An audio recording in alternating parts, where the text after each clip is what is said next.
Assalamualaikum warahmatullahi wabarakatuh. Perkenalkan, nama saya Siti Nurlaila. Saya dari kelas A, jurusan Gizi Prodi STR Gizi dan Dietetika. NIM P0713112554. Saya akan mempresentasikan hasil makalah dari judul Ideologi Pancasila sebagai Ideologi Terbuka. Selamat menonton.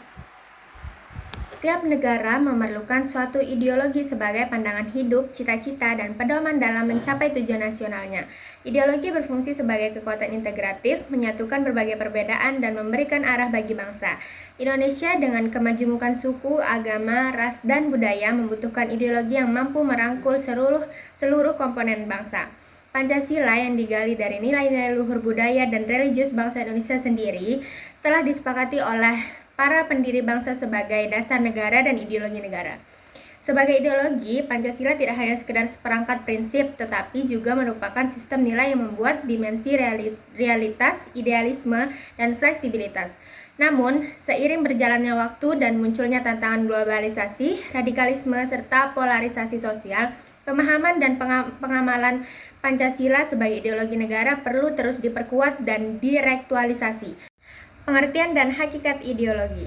Secara etimologis, ideologi berasal dari kata idea atau gagasan, konsep, buah pikiran, dan logos atau ilmu. Ideologi dapat diartikan sebagai seperangkat gagasan, cita-cita, atau keyakinan yang menyeluruh dan sistematis mengenai kehidupan yang dianut oleh suatu bangsa atau kelompok. Pancasila sebagai ideologi negara adalah sistem nilai luhur yang dijadikan pedoman hidup, pandangan dunia, dan landasan operasional bagi penyelenggaraan negara dan seluruh aspek kehidupan masyarakat Indonesia. Kedudukannya sebagai ideologi negara menjadikannya sumber dari segala sumber hukum dan penentu arah cita-cita bangsa. 2. Fungsi dan peran Pancasila sebagai ideologi negara. Sebagai ideologi negara, Pancasila memiliki fungsi krusial. Pemersatu bangsa atau integratif, Pancasila mempersatukan berbagai keragaman dan mencegah perpecahan menjadi titik temu bagi semua elemen bangsa. Pengarah dan pedoman, memberikan visi atau arah yang jelas bagi penyelenggara negara dan pembangunan nasional, yaitu mewujudkan masyarakat yang adil dan makmur berdasarkan nilai-nilai Pancasila. Korektif dan kritis menjadi standar nilai untuk mengevaluasi segala kebijakan negara dan tingkah laku masyarakat, memastikan semuanya selaras dengan cita-cita luhur bangsa. Pembentukan identitas menjadi ciri khas atau jati diri bangsa Indonesia yang membedakannya dengan bangsa lain.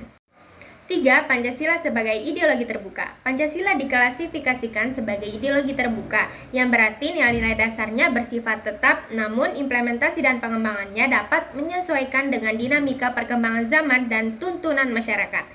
Tanpa kehilangan masyarakat, ideologi terbuka memiliki 3 dimensi utama, yaitu yang pertama adalah dimensi realita.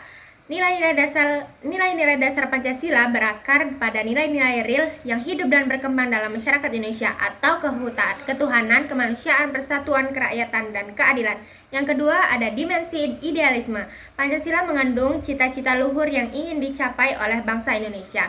Nilai-nilai ini mampu memberikan harapan dan motivasi untuk mewujudkan masa depan yang lebih baik. Yang ketiga ada dimensi fleksibilitas atau normatif. Pancasila memiliki kemampuan untuk berkembang dan beradaptasi tanpa mengubah nilai dasarnya.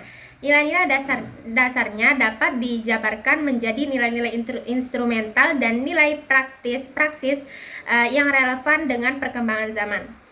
4. Tantangan dan penguatan Pancasila sebagai ideologi negara. Yang pertama, tantangan kontemporer. Tantangan yang dihadapi Pancasila di era modern meliputi globalisasi dan liberalisme.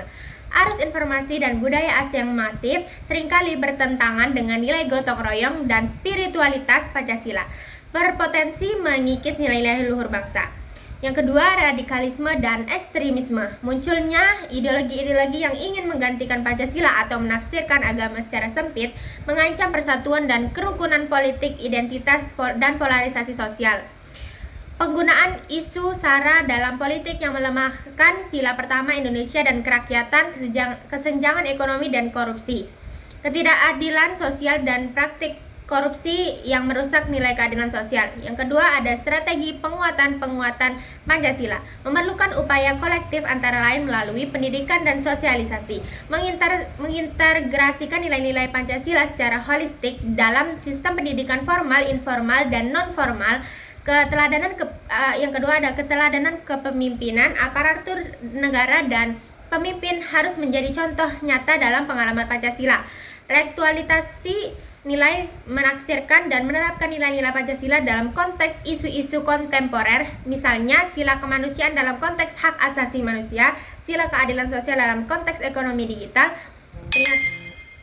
Selanjutnya, literasi digital, mendorong penggunaan media sosial yang bijak dan menangkal penyebaran ideologi radikal atau hoax yang mengancam persatuan. Kesimpulannya adalah Pancasila sebagai ideologi negara adalah seperangkat nilai luhur yang digali dari bumi Indonesia yang berfungsi sebagai pandangan hidup, dasar negara, dan pedoman integrasi nasional. Pancasila merupakan ideologi terbuka yang kokoh dengan dimensi realita, idealisme, dan fleksibilitas, menjadikannya relevan sepanjang masa. Meskipun demikian, Pancasila menghadap tantangan signifikan dan globalisasi, radikalisme, dan masalah internal seperti korupsi dan ketidakadilan. Penguatan Pancasila sebagai ideologi memerlukan komitmen bersama melalui pendidikan, keteladanan, dan reaktualisasi nilai dalam menghadapi dinamika zaman. Sarannya adalah diharapkan seluruh elemen masyarakat, terutama generasi muda, dapat memahami secara mendalam, menghayati, dan mengamalkan nilai-nilai Pancasila dalam kehidupan sehari-hari. Pemerintah perlu memperkuat upaya sosialisasi dan implementasi Pancasila yang lebih inovatif dan kontekstual sehingga Pancasila tetap menjadi benteng ideologi bangsa yang kokoh. Terima kasih sudah menonton presentasi video makalah ini. Sekian dan terima kasih. Wassalamualaikum warahmatullahi wabarakatuh. Bye-bye.